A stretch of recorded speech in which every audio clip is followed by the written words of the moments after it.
प्यारे बच्चों नमस्कार। कैसे हैं आप सभी। मैं उम्मीद करता हूं कि आप लोग बहुत अच्छे होंगे और आपकी पढ़ाई भी बहुत ही अच्छी चल रही होगी। तो बच्चों आज का ये क्लास आप सभी बच्चों के लिए बहुत ज़्यादा इम्पोर्टेंट है, क्योंकि इस क्लास में हम लेके आए हैं आपके लिए 12th क्लास के बायोलॉजी का पूरे 70 मोस्ट इम्पोर्टेंट ऑब्जेक्टिव क्वेश्चन।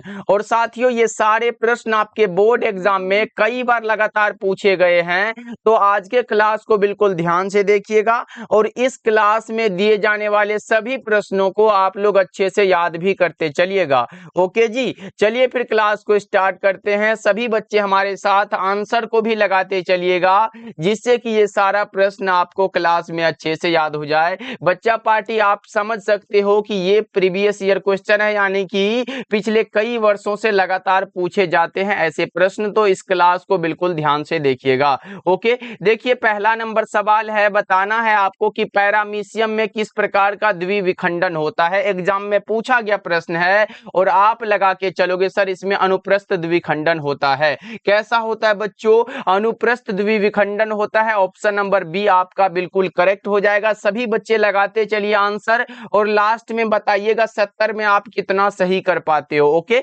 चलो आगे बढ़ते हैं। दूसरा नंबर सवाल का जवाब बताओ। देखो प्रीवियस ईयर लाने का अर्थ ये हमारा होता है कि आपको पता चले किस टाइप का प्रश्न हमारे एग्जाम में पूछे जाते हैं। देखो निम्न में कौन सी अगुणित संरचना है। अब आपको बताना है कि निम्न में कौन सा है जो अगुणित संरचना है। तो सभी बच्चे बता के चलते सर युग्मनज जो होता है, जाइगोट जो होता है, ये तो डिप्लॉयड होता है, ये द्विगुणित होता है।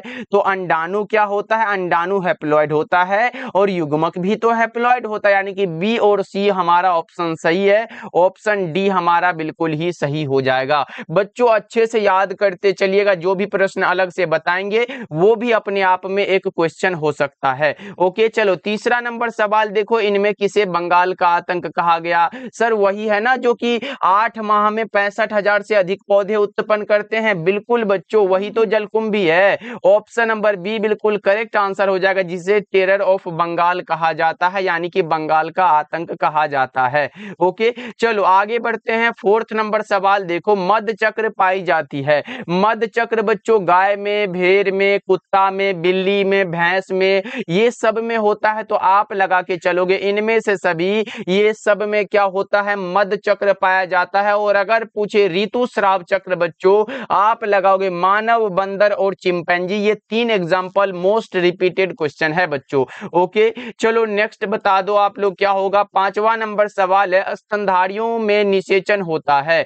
स्तनधारियों में बच्चों निषेचन कहां पर होता है? सबको पता होगा। ये प्रश्न तो भैया लगातार पूछा गया है। ये फैलोपियन ट्यूब में होता है। कहां पर बच्चा पार्टी? फैलोपियन ट्यूब में। आप 5 नंबर सवाल का जवाब डी लगा के चलोगे। सर ये निषेचन जो शब्द आया है आपको ये पढ़ा होगा कि नर तथा मादा युग्मक के संलयन को हम लोग निषेचन यानी कि फर्टिलाइजेशन कहते हैं। 2 नंबर में ये आया हुआ था एक बार एग्जाम में बच्चों। ओके चलो 6 नंबर सवाल का जवाब बता दो, शरीर के बाहर होने वाले निषेचन को क्या कहते हैं? बच्चों ये क्लास थोड़ा स्पीड ही होगा, क्योंकि प्रीवियस ईयर क्वेश्चन है तो उतना समझाना है नहीं, बस आप लोग देखते चलो। शरीर के बाहर होने वाले निषेचन को हम लोग इन विट्रो कहते हैं। क्या कहते हैं बच्चा पार्टी? इन विट्रो कहते हैं। 6 नंबर सवाल का जवाब आप ए लगा के चलोगे।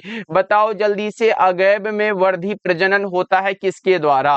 अगैब में वर्धी प्रजनन बच्चों बुलबिल द्वारा होता है।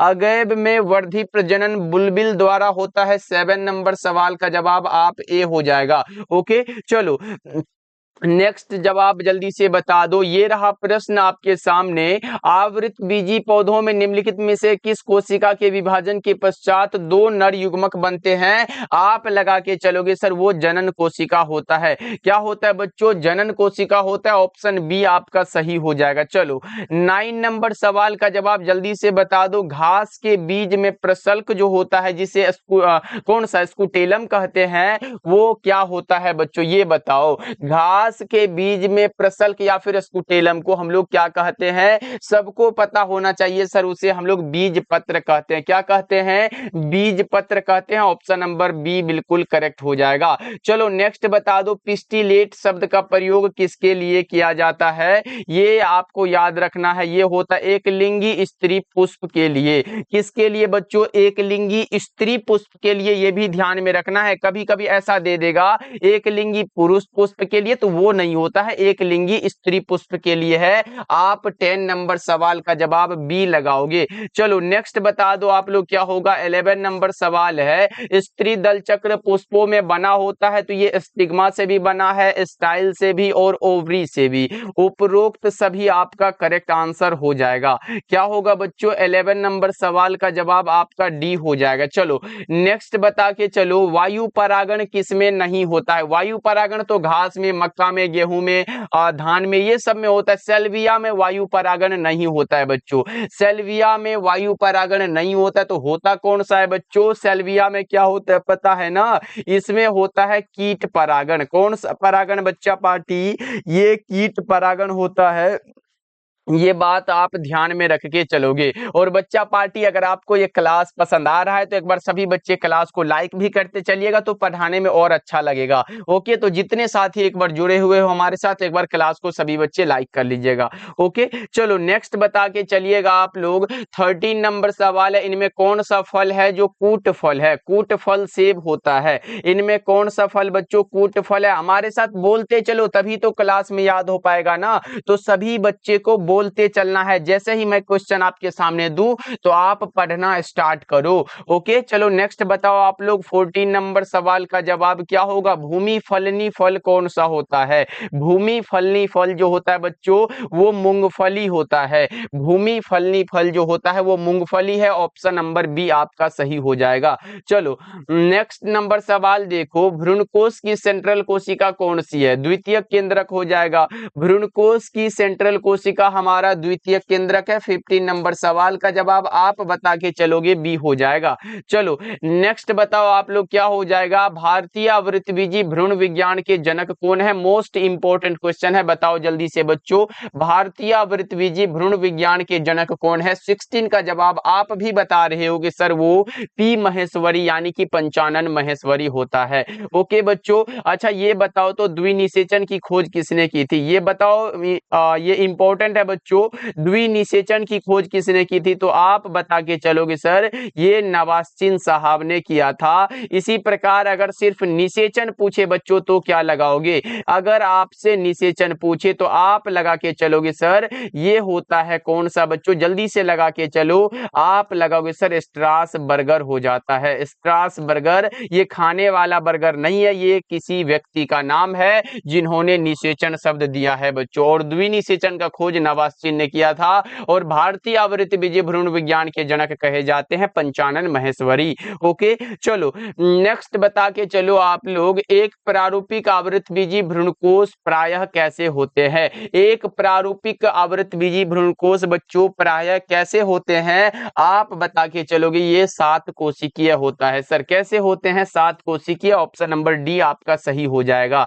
चलो 18 नंबर सवाल है, हीमोकोरियल अपरा निम्नांकित में से किसमें पाया जाता है। मनुष्य में होता है, मानव में होता है। किस में होता है बच्चों, मानव में होता है। 18 नंबर सवाल का जवाब आप सी लगाओगे। ओके, चलो नेक्स्ट बता के चलो जल्दी से कि गेस्टुलेशन वह प्रक्रिया है जिसमें क्या होती है। गेस्टुलेशन बच्चों वह प्रक्रिया है जिसमें कोशिकीय गतियां होती है। क्या होती है बच्चों, कोशिकीय गतियां होती है। 19 नंबर सवाल का जवाब सी हो जाएगा। चलो नेक्स्ट बताओ जल्दी से। 20 नंबर सवाल है, परिपक्व शुक्राणु के शीर्ष पर एक टोपी नुमा संरचना पाई जाती है। ये सभी बच्चे को पता है, उसे हम लोग क्या कहते हैं ये बताओ। उसे एक्रोसोम कहा जाता है बच्चों। क्या कहा जाता है, एक्रोसोम कहा जाता है। 20 नंबर सवाल का जवाब ऑप्शन नंबर ए हो जाएगा। चलो नेक्स्ट बताओ। 21 नंबर सवाल है, वेलिस्नेरिया में किस प्रकार का परागण होता है। वेलिस्नेरिया में बच्चों ये परागण पूछा गया है, पॉलिनेशन पूछा गया है, किसके द्वारा होता है। तो ये होता है जल परागण। किसमें बच्चों, जल परागण होता है। इसी प्रकार से आप हाइड्रीला में भी क्या लगाओगे, हाइड्रीला में भी पूछे तो बच्चा पार्टी क्या लगाओगे। सर हाइड्रीला में भी क्या होता है, जल परागण होता है। हाइड्रिला में बच्चा पार्टी क्या होता है, हाइड्रिला में भी जल परागण होता है, ये बात आप ध्यान में रख के चलोगे। चलो 22 बताओ, अनुन्मील्य परागण वाले पौधों में निश्चित रूप से क्या होता है बच्चों, स्वपरागण या फिर परपरागण, ये बात आप बताओ 22 का क्या होगा। इसमें स्वपरागण यानी कि सेल्फ पोलिनेशन होता है बच्चों। ओके, और एक इंपॉर्टेंट बात, जितने भी बच्चे हमारे द्वारा तैयार फिजिक्स, केमिस्ट्री और बायोलॉजी का नोट्स लेना चाहते हो, बच्चा पार्टी उस नोट्स में आपको उतना ही क्वेश्चन पढ़ना है जितना कि एग्जाम में आ सकता है। एक सब्जेक्ट में आपको 50 से 60 सब्जेक्टिव क्वेश्चन पढ़ना है और 200 ऑब्जेक्टिव पढ़ना है, जो कि मेरे द्वारा आपको दिया जाएगा। ऑब्जेक्टिव रहे या फिर सब्जेक्टिव, एक सब्जेक्ट में 50 से 60 मिलेगा। और ये 3 सब्जेक्ट का हम दे रहे हैं, फिजिक्स, केमिस्ट्री और बायोलॉजी, साथ में हिंदी का बिल्कुल फ्री मिल जाएगा, तो उसके लिए घबराना नहीं है, वो मेरी तरफ से है। और ये इसका चार्ज 299 था, तो आपने बताया 199 हमने कर दिया है, क्योंकि आपका डिमांड ही हमारा क्या है भाई, उद्देश्य होता है। चलो, ये आप जितने बच्चे लेना चाहते हो तो कॉल कर लीजिएगा या फिर मैसेज करिएगा कि सर हमें 199 वाला फिजिक्स, केमिस्ट्री और बायोलॉजी का नोट्स लेना है, तो आपको मिल जाएगा। ये मैसेज कर लीजिएगा 7070821685 नंबर पे। ओके, एक बार स्क्रीनशॉट ले लीजिएगा जितने साथी को लेना है, और अच्छे से पढ़ के नंबर लाना है बच्चा पार्टी, क्योंकि ये कई वर्षों से देते आ रहे हैं और एग्जाम में उसी से प्रश्न आ जा रहा है। बस ये भरोसा है, इसलिए हम इतना आपके लिए कर रहे हैं बच्चों। ओके, चलो नेक्स्ट बता दो आप लोग, क्या हो जाएगा। 23 नंबर सवाल है, निम्नलिखित में कौन कोशिका है जो अगुणित है। यहाँ पे कोशिका पूछा गया है बच्चों, निम्न में कौन सा कोशिका है जो अगुणित है, तो आप बताओगे द्वितीयक अंडक होता है, ऑप्शन नंबर सी करेक्ट हो जाएगा। ओके, चलो नेक्स्ट बता के चलो, यौवनारंभ के समय प्रथम आर्तव चक्र क्या कहलाता है। यौवनारंभ के समय प्रथम आर्तव चक्र जो कहलाएगा वो कहलाता है रजो दर्शन बच्चों। क्या कहलाता है, रजो दर्शन कहलाता है बच्चों। चलो नेक्स्ट बताओ, कॉर्पस ल्यूटियम के द्वारा स्रावित होने वाला कौन सा हार्मोन होता है। कॉर्पस ल्यूटियम के द्वारा स्रावित होने वाला हार्मोन है प्रोजेस्टेरॉन। क्या होता है बच्चों, ये होता है प्रोजेस्टेरॉन, ऑप्शन नंबर सी आपका बिल्कुल करेक्ट हो जाएगा। एग्जाम में पूछ सकता है कि एलएच का फुल फॉर्म क्या होता है, ल्यूटिनाइजिंग हार्मोन होता है, और एफएसएच का क्या होता है, ये आप बता दो, तो फॉलिकल स्टिमुलेटिंग हार्मोन होता है। चलो नेक्स्ट बताओ आप लोग, कौन सा हो जाएगा। 26 नंबर सवाल है, टेपेटल कोशिका क्या दर्शाती है। बच्चों टेपेटल कोशिका जो दर्शाती है वो होता है कौन सा, एंडोमाइटोसिस तथा बहुगुणिता को दर्शाती है, ऑप्शन डी आपका करेक्ट हो जाएगा। एग्जाम में पूछा गया प्रश्न, ये बात भी आप ध्यान में रख के चलोगे। चलो नेक्स्ट बताओ, कैपेसिटेशन एक प्राकृतिक क्रिया होती है जो किस में होती है, तो ये मादा जनन मार्ग में है। कहां पर बच्चों, मादा जनन मार्ग में, ऑप्शन नंबर बी बिल्कुल करेक्ट हो जाएगा 27 का। ओके, चलो नेक्स्ट बता के चलो आप लोग, एमनियोसेंटेसिस द्वारा विश्लेषण होता है किसका। एमनियोसेंटेसिस द्वारा बच्चों किसका विश्लेषण होता है, ये आप बताओगे, तो ये होता है एमनियोटिक द्रव का, ऑप्शन नंबर सी आपका बिल्कुल करेक्ट हो जाएगा। या फिर ऐसे पूछेगा एमनियोटिक द्रव का विश्लेषण कहां पर होता है, तो आप बताओगे एमनियोसेंटेसिस में। ओके, चलो नेक्स्ट बताओ आप लोग, क्या होगा। 29 नंबर सवाल है, कॉपर टी किससे बचाव का कार्य करता है। मोस्ट रिपीटेड क्वेश्चन है बच्चों, एग्जाम में कई बार पूछा गया है, ऐसे करके पूछता है निषेचन को कौन रोकता है, कॉपर टी का कार्य क्या है, ऐसे करके कई बार पूछा कि कॉपर टी का कार्य है फर्टिलाइजेशन को रोकना, ऑप्शन नंबर सी आपका सही हो जाएगा। ओके, चलो 30 नंबर सवाल है, एक नई गर्भ निरोध गोली जो गैर स्टेरॉयडल है उसे हम लोग क्या कहते हैं, उसे बताओ बच्चों क्या कहते हैं, उसे सहेली कहते हैं। क्या बच्चों, उसे सहेली कहते हैं। यहाँ पे देखो गर्भ निरोध गोली है,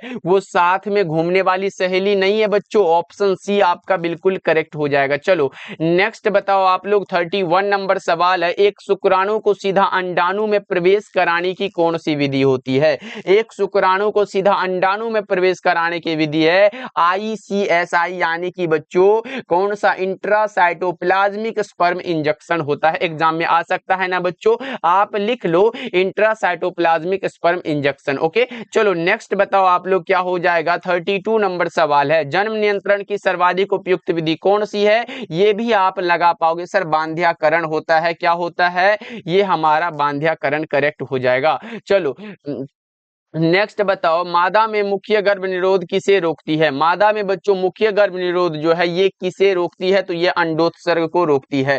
किसको बच्चा पार्टी? अंडोत्सर्ग को। ऑप्शन नंबर ए करेक्ट हो जाएगा, ओव्यूलेशन हो जाएगा। चलो नेक्स्ट बताओ आप लोग, क्या होगा? निम्नलिखित में कौन क्रोमोजोमीय विकार नहीं है? बताओ जल्दी से, क्या होगा? निम्नलिखित में कौन सा है जो क्रोमोजोमीय विकार नहीं है? तो वो हीमोफीलिया होता है, क्योंकि हीमोफीलिया क्या है सर? ये आनुवांशिक विकार है। कैसा विकार है बच्चों? ये आनुवांशिक विकार का एक एग्जाम्पल है। आप ये बात भी ध्यान में रख के चलोगे। चलो 35 का बताओ, निम्नलिखित में कौन सा कथन है जो असत्य मतलब गलत है? बच्चों असत्य मतलब क्या है? ये गलत कथन पूछा है और आप क्या लगाओगे? अलील का आपस में सम्मिश्रण होता है, ये गलत कथन है बच्चा पार्टी, क्योंकि सबको पता होगा अलील का आपस में सम्मिश्रण नहीं होता है, क्योंकि अलील स्वतंत्र रूप से व्यक्त होते हैं और इसका सम्मिश्रण नहीं होता। चलो नेक्स्ट बताओ आप लोग, 36 नंबर सवाल है, स्व बहुगुणिता कृत्रिम रूप से प्रेरित की जा सकती है बच्चों किसके द्वारा? तो ये कॉलचिसिन द्वारा होता है। किस ऑप्शन में दिया गया कॉलचिसिन? बच्चों ऑप्शन सी, यहाँ पे कॉलिचिन है, ये नहीं लगाना, कॉलचिसिन होता है बच्चों। ओके चलो आगे बढ़ते हैं। 37 का जवाब जल्दी से बता दो। एक ही स्थान पर उपस्थित रहने वाले जीन जिनकी विभिन्न अभिव्यक्ति हो उन्हें क्या कहते हैं, या फिर वो क्या कहलाते हैं? ये भी आपको पता होगा, इसे एलील बहु अलील कहते हैं, मल्टीपल एलील कहते हैं। क्या कहते हैं? मल्टीपल एलील आप लगा के चलोगे। चलो 38 बताओ, मेंडल का ऐसा कौन सा नियम है जिसका कोई भी अपवाद नहीं है? मेंडल साहब का ऐसा कौन सा नियम है? वो विसंयोजन का नियम है। कौन सा? विसंयोजन का नियम, जिसे पृथक्करण का नियम या फिर विसंयोजन का नियम कहते हो। चलो नेक्स्ट बताओ आप लोग, 39 है, हीमोफीलिया क्या है बच्चों? हीमोफीलिया क्या है? तो हमने ऊपर बताया यह एक अनुवांशिक विकार है, लेकिन यहाँ पे अनुवांशिक नहीं दिया गया है। बताओ हीमोफीलिया क्या है? तो ये एक मेंडेलियन कौन सा होता है? मेंडेलियन व्याधि है। देख अनुवांशिक और मेंडेलियन, तो अनुवांशिकता का जनक मेंडल साहब को कहते हैं, तो वही सब बात आपको मिला जुला के मेंडेलियन व्याधि याद रखना है। ओके चलो आगे बढ़ते हैं। अगला नंबर सवाल का जवाब जल्दी से बताओ, हर्षे एवं चेज के प्रयोग का निष्कर्ष क्या था? जल्दी से आप बता के चलोगे। हर्षे एवं चेज के प्रयोग का जो निष्कर्ष था वो क्या था? आपको बताना है, फाइनल रिजल्ट बताना है। जल्दी से बता दो कौन सा होगा 40 नंबर सवाल का जवाब। आप बताओगे विषाणु अनुवांशिक पदार्थ डीएनए है। विषाणुओं का अनुवांशिक पदार्थ डीएनए होता है। ऑप्शन बी आपका सही हो जाएगा। चलो 41 नंबर सवाल है, यूरेसिल किससे संबंधित है? ये भी तो सबको पता होगा। यूरेसिल सर किससे संबंधित होता है? आरएनए से। आरएनए से होता है बच्चों। आप ये बताओ तो आरएनए का पूर्ण रूप क्या होता है? आरएनए का ये बता पाओगे क्या? जल्दी से बताओ। आप बताओगे राइबो न्यूक्लिक एसिड होता है बच्चों। ओके चलो तो ये बात भी याद रखना, ये एग्जाम में आ सकता है। चलो नेक्स्ट बता दो क्या होगा। 42 नंबर सवाल है, अंधापन के कुछ मामलों में इलाज में ग्राफ्टिंग हेतु दाता के आंख का कौन सा हिस्सा प्रयोग में ली जाती है? जल्दी से बताओ। अंधापन के कुछ मामलों में इलाज में बच्चों ग्राफ्टिंग हेतु दाता की आंख की कौन सा हिस्सा जो है प्रयोग में ली जाती है? कौन सा हो जाएगा? वो कॉर्निया होता है। ऑप्शन सी बिल्कुल करेक्ट हो जाएगा। अच्छा बच्चों, ये हम जो कोई भी वस्तु देखते हैं तो ये मनुष्य का जो आंख होता है ये कौन सा किस पे प्रतिबिंब बनता है ये बताओ तो? ये रेटिना पर बनता है। ये फिजिक्स का ऐसे क्वेश्चन है, फिजिक्स में पूछा जाता है। बताओ ट्रांसक्रिप्शन की समाप्ति किसके द्वारा की जाती है? ट्रांसक्रिप्शन की समाप्ति बच्चा पार्टी ये रो प्रोटीन द्वारा की जाती है। ऑप्शन नंबर सी आपका बिल्कुल सही जवाब हो जाएगा। चलो डीएनए से एमआरएनए बनाने की क्रिया को क्या कहते हैं? डीएनए से अगर एमआरएनए बन रहा है इसे हम लोग क्या कहेंगे? 44 का जवाब जल्दी से बता दो। इसे हम लोग ट्रांसक्रिप्शन कहते हैं। ऑप्शन ए करेक्ट हो जाएगा। चलो नेक्स्ट बता के चलो आप लोग, सैटेलाइट डीएनए निम्नांकित में से किसका एक उपयोगी साधन होता है? सैटेलाइट डीएनए होता है तो ये हमारा विधि विज्ञान होता है, जिसे हम लोग फोरेंसिक साइंस कहते हैं। ओके चलो नेक्स्ट बता दो आप लोग। 46 नंबर सवाल है, जीवन की रासायनिक उत्पत्ति का सिद्धांत किनके किनके द्वारा दिया गया? मोस्ट रिपीटेड क्वेश्चन है, आपको बताना है। ये दिया गया ओपेरिन एवं होल्डन के द्वारा। ओके, चलो अच्छा, ओपेरॉन मॉडल किसके द्वारा दिया गया था बताओ? तो एक बार एग्जाम में पूछा गया था कि ओपेरॉन मॉडल किनके द्वारा दिया गया था? ओपेरॉन मॉडल बच्चा पार्टी किनके द्वारा दिया गया था? तो आप बता के चलते हो, ये दिया गया था सर जैकोब और मोनोड के द्वारा। किनके द्वारा? जैकोब और किनके द्वारा बच्चों? मोनोड के द्वारा। ये बात भी आप ध्यान में रखोगे। चलो 47 का बताओ, लेमार्कवाद को व्यक्त किया जा सकता है किसके द्वारा? लेमार्कवाद को व्यक्त किया जा सकता है आकार में वृद्धि द्वारा, प्रकृति का सीधा प्रभाव होता है, और उपयोग और अनुपयोग द्वारा। ये सब होता है। ऑप्शन डी आपका बिल्कुल करेक्ट हो जाएगा। चलो आगे बढ़ते हैं। 48 बताओ, डार्विन ने किस सिद्धांत का प्रतिपादन किया था? 48 का जवाब जल्दी से बताओ। ये प्राकृतिक चयन का, ऑप्शन ए करेक्ट हो जाएगा। और आनुवंशिकता का किसने दिया था? वो मेंडल साहब ने दिया था। अच्छा बच्चों, जीवाणु का खोज किसने किया था बताओ? तो ये ल्यूवेनहॉक ने किया था। बताओ सबसे अधिक विकसित जीवों की श्रेणी में कौन आता है? सबसे अधिक विकसित जीवों की श्रेणी में आ जाता है स्तनधारी। ऑप्शन डी बिल्कुल करेक्ट आंसर है। आप मैमल्स लगा सकते हो। चलो पृथ्वी की उत्पत्ति के समय वातावरण में कौन सी गैस जो थी वो अनुपस्थित नहीं, उपस्थित नहीं थी या फिर अनुपस्थित थी बच्चों? ये आपसे पूछा गया है। जल्दी से बताओ 50 नंबर सवाल का जवाब आप बताओगे सर ऑक्सीजन नहीं थी। चलो नेक्स्ट बताओ आप लोग। 51 नंबर सवाल है, वे रोग जो एक संक्रमित व्यक्ति से दूसरे व्यक्ति में संक्रमण के माध्यम से फैलते हैं उसे हम लोग क्या कहते हैं? ये बहुत अच्छा क्वेश्चन है बच्चों, जिसे आप संक्रामक या फिर असंक्रामक रोग कह सकते हो। बताओ कौन सा हो जाएगा? आप बता के चलोगे सर इसे संक्रामक रोग कहते हैं। ओके, जैसे मलेरिया हो गया, कोविड-19 जो आया था वो वाला हो गया, सर्दी जुकाम, ये सब क्या होता है? एक व्यक्ति से दूसरे व्यक्ति में फैलने वाला रोग है। ओके, तो आपसे एक बार ऐसे करके पूछा था निम्नलिखित में कौन है जो एक व्यक्ति से या फिर संक्रामक रोग नहीं है? तो एक बार कैंसर दिया था। तो कैंसर एक दूसरे से नहीं फैलता है। बस ये सब जो होता है जो हमने बताया, मलेरिया, कोविड-19, सर्दी जुकाम और टीबी हो, जानते हो ना, ट्यूबरकुलोसिस जिसे कहते हैं क्षय रोग, वो भी फैलता है एक दूसरे में। ओके चलो नेक्स्ट बता दो आप लोग क्या हो जाएगा। 52 नंबर सवाल है, मलेरिया रोग किसके द्वारा फैलता है? मलेरिया रोग अब पूछा गया किसके द्वारा हो जाता है, ये बताना है आपको। ये होता है मादा एनोफिलिस मच्छर से। ऑप्शन सी करेक्ट हो जाएगा। चलो 53 का जवाब बताओ, इनमें कौन जीवाणु जनित रोग है? बच्चों यहाँ पे बैक्टीरियल रोग पूछा गया है, बैक्टीरियल डिजीज पूछा गया है। आप बता के चलोगे कुष्ठ रोग होता है, क्षय रोग होता है, हैजा होता है, ये सारा का सारा क्या है? ये होता है जीवाणु जनित रोग है, बैक्टीरियल डिजीज है। ओके चलो नेक्स्ट बताओ आप लोग। 54 नंबर सवाल है, रक्त में प्रतिरक्षी किनके द्वारा स्रावित होते हैं? रक्त में बच्चों प्रतिरक्षी जो स्रावित होते हैं वो लिम्फोसाइट के द्वारा होता है। एक हमारा टी लिम्फोसाइट, दूसरा बी लिम्फोसाइट, और दोनों उत्पन्न होता है अस्थि मज्जा में। ओके चलो नेक्स्ट बताओ आप लोग क्या हो जाएगा। केंद्रक प्रतिरोपण तकनीक की खोज किनके द्वारा की गई थी? बच्चों आज का ये इस क्लास में खोज से ज्यादा प्रश्न आ रहा है, तो एक बार बायोलॉजी का जितना भी खोज करता है उसको एक बार देख लेना जी। 2-3 प्रश्न ऐसे बन जाएगा एग्जाम में। बताओ केंद्रक प्रतिरोपण तकनीक की खोज किसने की थी? आप बता के चलोगे ब्रिग्स द्वारा किया गया था। किसके द्वारा बच्चों? ब्रिग्स के द्वारा। बताओ टेटनस रोग क्या कहलाता है? ये भी बता दो। टेटनस रोग लोकजो कहलाता है। ऑप्शन सी बिल्कुल करेक्ट है 56 का। चलो नेक्स्ट बता दो क्या हो जाएगा। 57 नंबर सवाल है, सिंड्रोम का अर्थ क्या होता है? ये भी अच्छा क्वेश्चन है, आप बता के क्या चलते हो। सिंड्रोम का अर्थ होता है लक्षणों का समूह। बच्चों क्या होता है? लक्षणों का समूह होता है। चलो नेक्स्ट बता दो, इनमें कौन सी मछली मेजर कार्प नहीं है? निम्न में कौन सा है जो मेजर कार्प बच्चों नहीं है? आप बताओगे सर नैनी हो जाता है। ऑप्शन सी बिल्कुल सही हो जाएगा। चलो नेक्स्ट बता दो आप लोग। बच्चा पार्टी डेली क्लास का टाइम हमने बता चुका है, शाम के 7 बजे और 8 बजे है। आप बताओ निम्नलिखित में कौन सी बीमारी मुर्गियों में होती है? ये भी एग्जाम में कई बार आया हुआ है। मुर्गियों में कौन सी रोग होती है? रानी खेत, आप जानते हो। ऑप्शन डी करेक्ट हो जाएगा। चलो नेक्स्ट बता के चलो, दलहनी खेत के जड़ पिंड में कौन सा जीवाणु पाया जाता है? जल्दी से बताओ, दलहनी खेत के जड़ पिंड में कौन जीवाणु है जो पाया जाता है?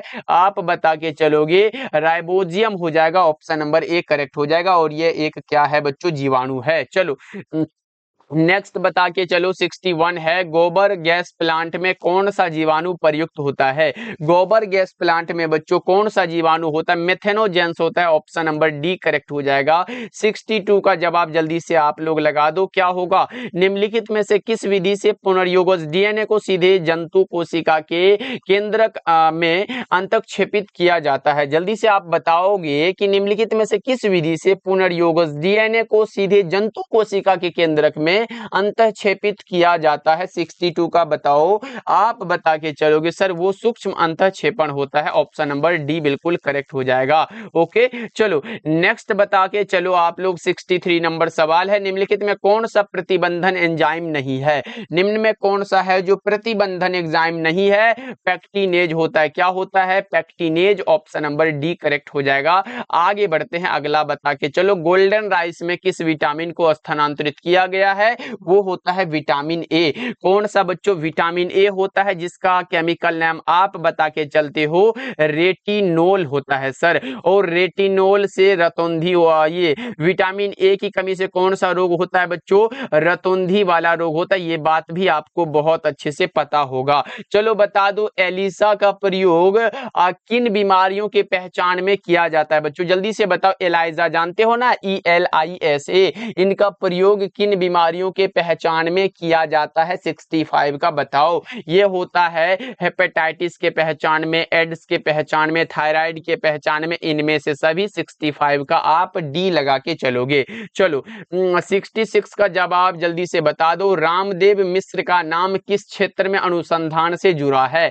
जल्दी से बता दो किससे जुड़ा है? ये है इकोलॉजी से, पारिस्थितिकी से। ऑप्शन नंबर ए करेक्ट हो जाएगा। ले लो, यहां भी याद रख लो कि इकोलॉजी के संबंध में रामदेव मिश्र का नाम। ओके चलो नेक्स्ट बताओ आप लोग, क्या होगा? 67 नंबर सवाल है, विज्ञान जो अनुवांशिकी को पर्यावरण से जोड़ती है, कौन सा है बच्चों? कौन सा विज्ञान है जो अनुवांशिकी को पर्यावरण से जोड़ती है? तो आप हमें ये बता के चलो कि विश्व पर्यावरण दिवस कब मनाते हैं बच्चों? जल्दी से बता दो। विश्व पर्यावरण दिवस हम कब मनाते हैं? एग्जाम में पूछा गया है, तो आप बता के चलोगे। आप बता के चलोगे सर 5 जून को। ओके तो ये बात आपको ध्यान में रखना है। 11 जुलाई को क्या मनाते हैं बच्चों? बताओ तो जल्दी से। 11 जुलाई को हम लोग जनसंख्या दिवस मनाते हैं। कौन सा बच्चों? विश्व जनसंख्या दिवस भी हम लोग मनाते हैं। इसी प्रकार से आप 16 सितंबर भी याद रख लो। 16 सितंबर को हम लोग क्या मनाते हैं? ओजोन दिवस मनाते हैं। ओजोन बच्चों दिवस मनाते हैं। ये बात भी आप याद रख लेना। विज्ञान जो अनुवांशिकी को पर्यावरण से जोड़ती है, ये बात आपसे पूछ लिया गया है। आप बता के चलते हो जाइकोलॉजी होता है। कौन सा होता है? ये आप जीकोलॉजी आप बताओगे। 67 का सी हो जाएगा। चलो नेक्स्ट बता के चलो। 68 नंबर सवाल है, विश्व में पाए जाने वाले जैव विविधता हॉटस्पॉट की संख्या इनमें से कितनी है बच्चों? ये बताना है।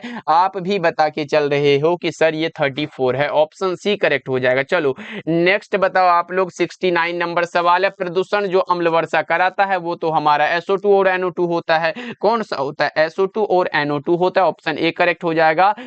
वर्षा जल का pH जब 5.6 से घट जाता है बच्चों, यही वर्षा जो है ये अम्ल वर्षा कहलाने लगता है। ये बात भी आपको याद होगा। और इसका जो कारक होता है वो NO2 और SO2 यानी कि नाइट्रोजन डाइऑक्साइड और सल्फर डाइऑक्साइड हो जाता है। ओके चलो आगे बढ़ते हैं। नेक्स्ट बता के चलो आप लोग, क्या होगा? ग्रीन मफलर किस प्रकार के प्रदूषण के निदान हेतु प्रयुक्त होता है? ग्रीन मफलर बच्चों किस प्रकार के प्रदूषण के निदान हेतु प्रयुक्त होता है? और आज के क्लास का लास्ट सवाल है, आप भी बता के चलते हो ध्वनि होता है। ये आप साउंड बता के चलते हो। ऑप्शन डी बिल्कुल करेक्ट हो जाएगा। ओके बच्चों क्लास कैसा लगा एक बार सभी बच्चे बताइएगा। सारे साथी एक बार क्लास को लाइक भी कर लीजिएगा और जितने बच्चे नए जुड़ रहे हो सब्सक्राइब कर लीजिएगा। ओके और बच्चा पार्टी में बता दूं, अगर आप टेलीग्राम पे ज्वाइन नहीं हुए हो तो वहां पे हमने फिजिक्स का वो टेस्ट अपलोड किया था। आज होगा तो आज हम केमिस्ट्री का वहां पे टेस्ट अपलोड करेंगे, जो कि आप सारे बच्चे फ्री लगा सकते हो। तो आप टेलीग्राम पे क्या करोगे? टेलीग्राम पे आप जाके क्या लिखोगे? विद्या और आनंद वहां पे लिख के ज्वाइन हो जाओगे। वहां पे आपको टेस्ट मिलता है। ओके और नोट्स के लिए तो आपको ये थोड़ा सा 199 का चार्ज है, जो कि हमने बहुत कम कर दिया। पहले 299 लगता था, लेकिन आपके कहने पे हमने कर दिया है। तो एक बार कॉल या मैसेज कर लीजिएगा 7070821685 नंबर पे। ओके बच्चों मिलते हैं अगले क्लास में। सभी बच्चे अपना ध्यान रखिएगा। एक बार कमेंट करिएगा कि क्लास कैसा लगा। मिलते हैं फिर।